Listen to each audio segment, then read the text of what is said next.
So today's episode is all taking place against the United States in San Diego, California.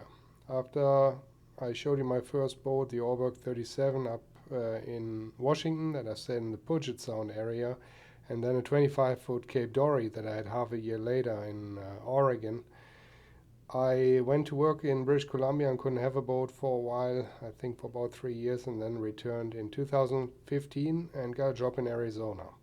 So that is why you will see on the boat Arizona registration. In a nutshell, the job was a fortnight rotation, so I was on for 2 weeks and off for 2 weeks, and I figured that is the greatest opportunity I ever had to live aboard a sailboat. That all is because Sedona, as gorgeous as it is very touristy and therefore relatively expensive to live there. I had company accommodations in Cottonwood. We had an apartment for the time on the job, and then when I was off, the company provided me with a rental car in lieu of travel expenses, and I headed down to the coastline between Los Angeles and San Diego and was looking for a sailboat to live aboard. After I found a few hot candidates and looked in the Chula Vista area and around Point Loma, I eventually stumbled over a Catalina 25 that was in the Mission Bay area, more precisely here in the Cavera Basin. I think she was moored somewhere around here, maybe H-dock or so, somewhere there. And she was turnkey ready, and I figured that was enough space for me on the boat to live there for the 2 weeks that I was off. And it was a great place to be. Right here's a service dock and pump out, and there was a big fishing operation going out. There were dolphins every now and then coming into the basin. And right across is SeaWorld, so I could sit on the back of my boat and watch fireworks once a week. And then coming out and across, you see Mariner's Basin. So you were allowed to drop a hook here or grab a mooring buoy and I think stay for 4 or 5 nights for free. And then there was the protected Mission Bay. I never went there myself until I ended up selling the boat, and the guy who bought it from me wanted the boat over here, and I helped him to bring it over here to that service dock. And when we went underneath the bridge here, we actually bent the VHF antenna on top of the mast, so it got pretty close. However, my sailing was basically hard left through the jetties into the mighty Pacific Ocean. Ironically enough, on a Catalina 25 fin-keel spade rudder, after I had a blue water boat like an Orberg 37. Now, my first time in the ocean actually was on a Catalina 25. And the conditions out here for the most part are mild to moderate. You can see that here on Windy right now, today's weather, so it's not too much wind. Most of the time you have like 10 to 20 knots. It is fairly predictable for the most part. It can get feisty also, but for the most part it is a good area to learn how to sail actually in an ocean. Do a little bit of coastal cruising, and that's what I did out here. You have the Channel Islands of California right off the coast here, and up here you got Santa Cruz and San Miguel and Santa Rosa and Santa Barbara, and then in the middle here I think that was San Nicolas, yep, and then Santa Clemente and a famous Santa Catalina. The boat is probably named after Catalina Island or something like that. However, I wanted to go to Avalon, see that famous casino here and hang out here, but that never happened. If you have followed that channel for a while, you know that I never had my boats for very long. I always had to sell them at some point, and it wasn't any different with this boat. I think I had it for 4 or 5 months. So I sailed a couple of times out here, out of San Diego, and it's a beautiful area. I had dolphins going with me along the bow. I saw, I think it was a humpback once, about 100 yards of starboard, and I got a little bit of his spray. So it was very exciting and very beautiful sailing out here. So that's where today's episode is taking place, out of the Cavera Basin in Mission Bay, San Diego, California. The hull and the deck of the Catalina 25 are joined together in a fashion that is known as a shoebox joint, which is the one that you can see here in the middle. One big advantage of this type of joint is that it is the least likely one amongst all of them here to develop leaks. Unfortunately, it is also the weakest amongst the three presented options here when it comes to the tolerance and absorption of laterally applied forces against the joint.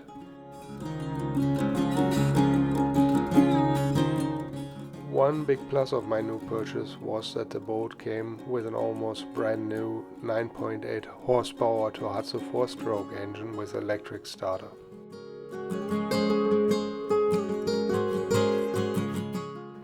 Slightly concerning to me though was the condition of the keel bolts down in the bilge.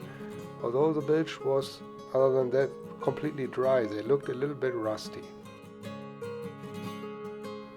What I was afraid of basically was a famous Catalina smile that you can see here on a different boat that I just pulled up as an example. That's a condition, as you can see here, that typically begins with hairline cracking at the front of the keel. Usually that is a condition that happens after hard grounding of the boat or over time if the boat's keel is exposed to strong lateral forces and allows basically water intrusion between the keel and the keel stub. That's something that can technically happen to any sailboat that has an attached keel that is through-boarded through the keel stub. I suppose the reason why it's known as Catalina smile is probably because of the very early Catalina sailboat models when they used marine plywood as core material in the keel stub. The problem was recognized soon after, and they got rid of the marine plywood in the bilge altogether and made it out of solid fiberglass, which alleviated that problem. With an attached keel, another concern of mine is always the condition of the keel bolts in the area that I cannot see, where the bolt basically goes through the keel stub. Hence there's not really any way to inspect this unless you drop the keel and separate physically the keel from the hull. I think that is the point where you would have to have some faith here. I assume that's probably one of the reasons why a lot of cruising sailors who go blue water prefer usually a long keel with an encapsulated ballast over an attached one when it comes to older boats. I also decided to install an electric bilge pump beside the manual one that was standard from Catalina, just for peace of mind while I was gone, to make sure that my new floating home wouldn't sink. Alright you guys, let's look at the Catalina 25 and her specifications, and I'll also give you a little bit more background about the boat. The boat was designed and built as a fin-keel with transom hung rudder. The rudder was not balanced, standard from Catalina yachts, but you can acquire one at Catalina direct. They make additional parts and spare parts of the boats that are not in production anymore, like the 25. So I'll leave you the link down below. So transom hung rudder, fin keel, masthead sloop, foresail goes again all the way up to the mast top. The construction was made from fiberglass, and the thickness of the hull is appropriate. There are no known issues of any major structural problems that would compromise the structural integrity of the hull, like oil canning or massive blistering, osmosis, something like that. Delamination of the hulls, all of that is not an issue. The boats have been designed high quality and improved throughout the production run. Very early models, as mentioned earlier, had the problem that they used marine plywood as a core material in the keel stub, and that led to a famous Catalina smile, where basically water intrusion would soften up the core and the boat slowly starts to drop the keel. That is not an issue anymore with later boats. Also later on they used stainless steel keel boats, also a huge improvement. Boat went first in production 1978 and remained in production until 1994, and there were 5,866 made, so that's a pretty impressive number. The boat was built by Catalina Yachts in the United States and designed by Frank Butler, who was also the founder of Catalina Yachts. I think he founded the company in 1969 in Hollywood, California, and then later on departed Coronado Yachts and completely focused on Catalina. By 1977, he had already planned out the Catalina 25, the 27, and also the 30. And again, then the 25 went into production in 78. As you can see here, the length overall is 25 feet on the dot, and hence the name Catalina 25. And again, to the left hand side we have here imperial measurements, and to the right side metric. Length of the waterline 22.17, so he didn't allow much space here for overhangs. The waterline is relatively long for the total length of the boat, and as you can see, she has a straight down transom and not really much for overhangs. I get to that later a little bit more in detail. The beam 8 feet and her sail area 270 feet, which is appropriate for the boat, and a draft with a standard fin-keel of 4 feet. There's also a swing keel version available of the boat, but more about that later. Displacement 4,450 pounds, and out of that would be ballast 1,900 pounds. So as you can see down here, a Mark II talking points, red. That's not necessarily bad, but something to mention. The length to displacement of 186.41 would be considered relatively light. If you have seen my previous video about the Cape Dory 25, that boat was, you probably noticed that boat was built significantly heavier, coming up over 300. Funny thing though is that the total weight of the Cape Dory is only 4,000 pounds, while the Catalina 25 is 4,550 pounds. So now you would go like, how is that lighter? That doesn't make any sense.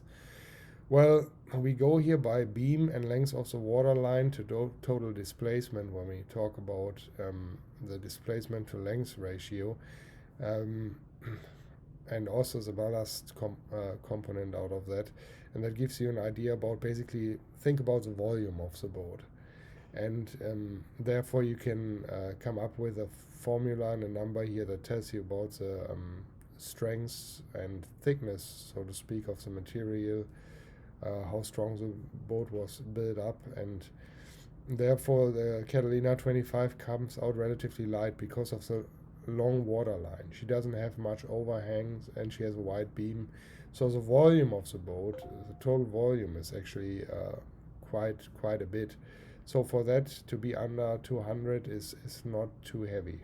She's not overbuilt, she's spot on, relatively light, and with a long waterline she makes up for the wider beam and goes very well in light air. It's not a problem to ghost along in light winds, even with a standard rig. I hope that explains it a little bit. The comfort ratio also comes out of that with 19.14 and is also on the lower side. Again, I use here the Cape Dory 25 as a totally different design and different idea to show your boat on the other end of the spectrum, and that would be over 22. And again, the reason for that is a shorter waterline, a narrower beam, the boat sits deeper in the water, is heavier built, and therefore reaches a higher comfort ratio. So the Catalina 25 is a more modern hull, which has a relatively flat bottom, gives her good initial stability with that, a long waterline, so she is easily driven in light winds, but when the going gets rough, she will not really slice through the waves, she will dance on top of them. So therefore it is a little less comfortable, but every design is a trade-off, and therefore this boat here is extremely maneuverable and goes very well in light air. So the ballast displacement is ideal with 41.76, so a little shy of 42. It doesn't get any better for a family club racer sailboat kind of type. Therefore I marked that green here. There's not really much else to say about it other than it is an almost perfect or balance to displacement ratio for the boat, and again it allows her to sail relatively stiff with her hull design. Therefore she doesn't also need that much sail area to displacement. It's not even 16, so some people might think it's underpowered. There was a tall rig available later on, more about that later, but I think the standard rig is totally appropriate and drives the boat with no problem. And last but not least, the capsize screening formula coming out at 1.93 is really good. Anything below 2.0 would be considered self-rightening. So if you end up getting caught in a storm and you have that rope wave hitting you broadside and the boat actually capsizes, you can assume the boat to come back up. Over 2.0 wouldn't be that great, but anything below that number is safe. So she was designed as a coastal cruiser, and definitely that number makes her a safe boat and you can take comfort in that. So here one more time, going back to the 5,866 produced, I think Frank Butler had the record with the boat most produced with the Catalina 22, but the 25 also is very high up there. And here is, as you can see, the most popular sailboat in the size range ever built in the US. So that is very impressive. And the dimensions are shown here in the rigging were for the pre-1988 standard rig. After that, I mentioned briefly before, was a taller rig available also. There's also a swing keel version available with a draft of 5 feet all the way down and 266 up, and it's a ballasted swing keel, and it has 1,500 pounds in weight, and that brings the boat then to 4,150 pounds. So the keen observer will notice here that the boat itself does not change. It is only the keel weight. This is 400 pounds lighter than the standard fin keel and reflects in total displacement accordingly. After 1988, they got rid of the swing keel trailable option and replaced it with a wing keel version that had a draft of 2.83 and a ballast of 1750, and that brought the total displacement up to 4,450. And again, here you can see also the boat weight or construction didn't change at all, just the keel did.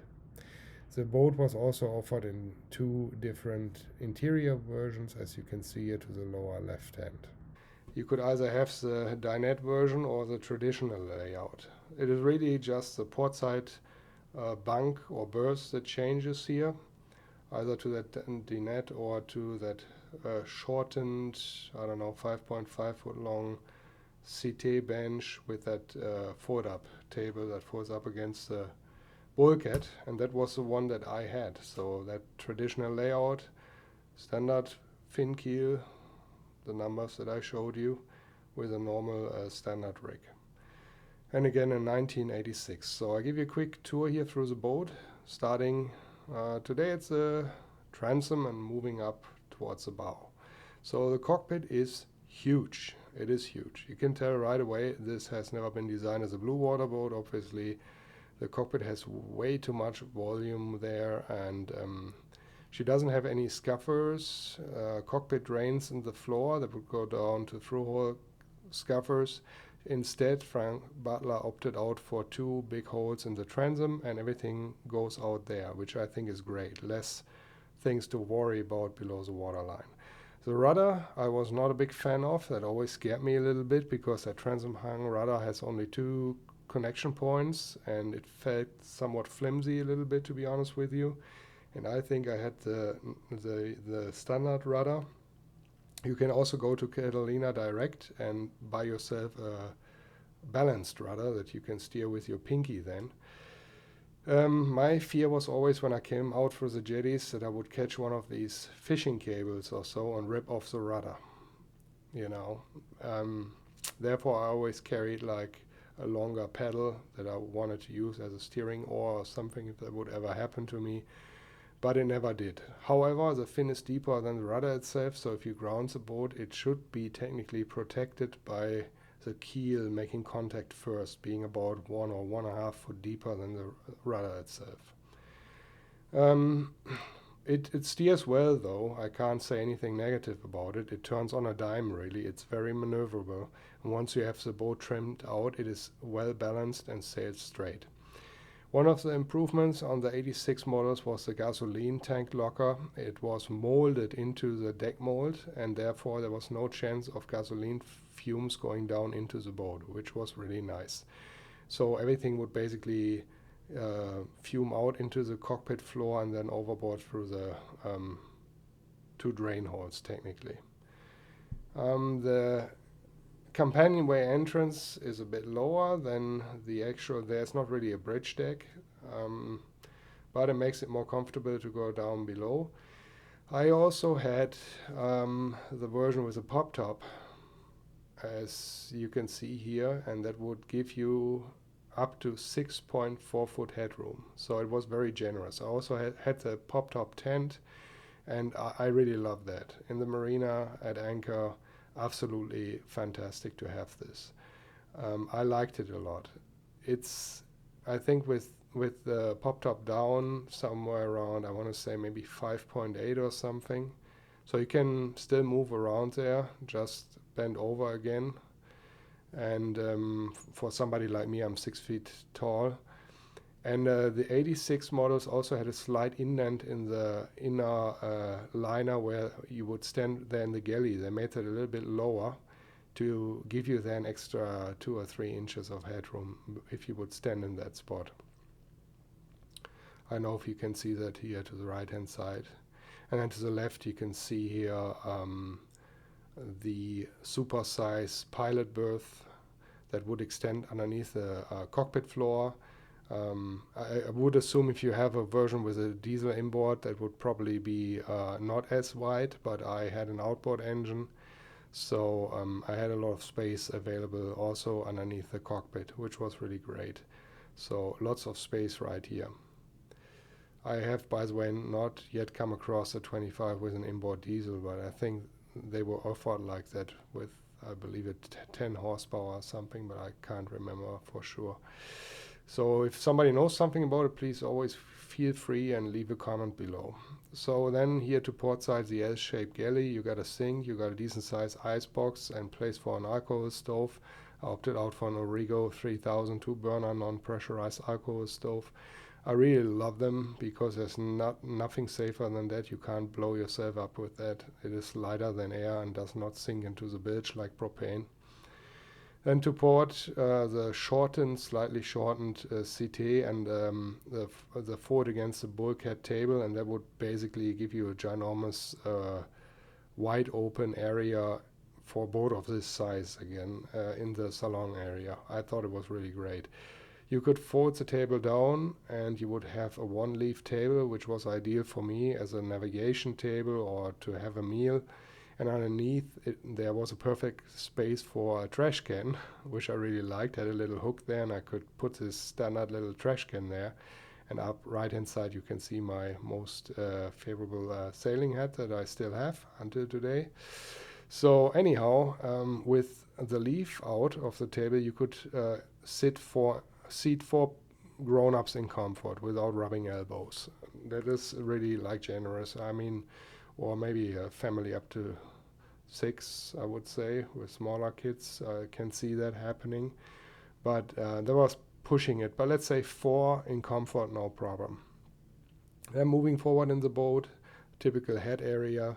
So I had not a porta potty, I had an actual marine head with holding tank, and As always, I hate holding tanks. They are smelly, no matter what you try. I had ice cubes in them, slushing around and pumping out again. Tried all kinds of stuff that would make the smell go away, and nothing really worked. I noticed the fuller they are, the least smelly they are, and hence you have to use, or out there I was using salt water. I had all kinds of living organisms also going in there, like plankton and other microbes that would die in there and make the matter even worse. So I'm not a big fan of holding tanks, but that's what I had back then. Across the head you had a little vanity or a sink. Then forward, the V-berth I thought was generous. I'm again 6 foot tall and I had no problem laying in there. I thought there was plenty of space. You have that little insert that you can take out, as you can see here, to maneuver around a little bit more easy. And if you put that in, you have really a wide and a long V-berth that sleeps 2 grown-ups in comfort, no problem. Also, it's high. Even with the anchor locker, which is decent size also up front, it doesn't take too much space away. And you lay basically with your head directly underneath the hatch, so you have great ventilation there and can watch the stars as you fall asleep. And in front of that is a little daylight window right there. And that was also a neat little feature to make the whole place just feel a little bit more open and a little brighter than usual. Yeah, so that was a quick tour through the 25-foot Catalina. Traditional layout, fin-keel, standard rig, 1986. So to mention something about her characteristics, I guess you could say the boat is super easy to maneuver. That fin-keel spade rudder is a great combination, and even going backwards in tight quarters, not a problem with an outboard on a lifting bracket. Because her sail plan is so well balanced, it is also not too hard once the boat is trimmed out to have her go straight and leave the tiller unattended for a while. And then again, with her ballast to displacement ratio of almost 42 and that relatively flat hull, she has a good initial stability and sails relatively stiff. She points high and sails well on all points of sail. Heaving too is obviously a bit harder to achieve than with a long keel boat, but with a bit of practice, not too bad at all.